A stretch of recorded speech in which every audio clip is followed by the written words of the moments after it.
A Trump administration demand to review private information of voters has reached South Carolina. The State Election Commission has been asked to provide partial Social Security numbers and driver's license numbers for all eligible voters.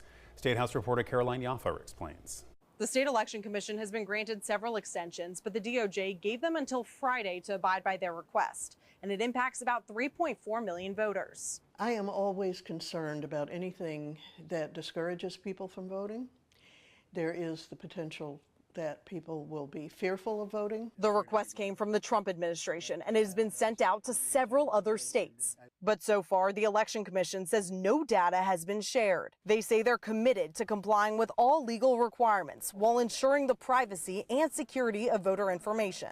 The South Carolina State Election Commission is taking a very good approach here. They're being cautious.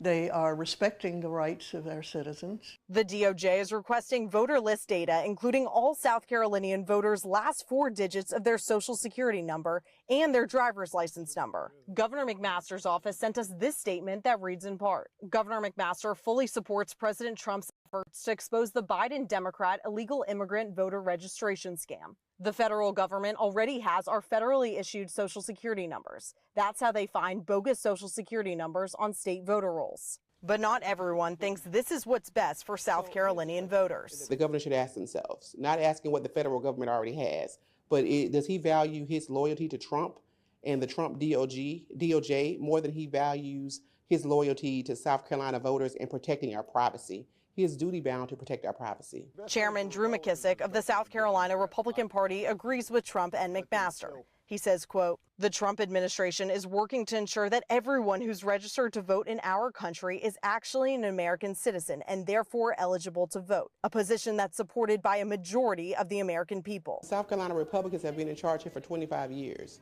So if there's a problem with voter integrity, it is their problem. But I've never heard that. This is another way for them to kowtow and show their blind loyalty to Trump. The State Election Commission says voter records can be purchased, but they don't include some of the specific information the DOJ is asking for. They say state voters can buy a full statewide list for $2,500, which includes name, date of birth, voter registration number, and voting history. In Columbia, I'm Caroline Yaffa.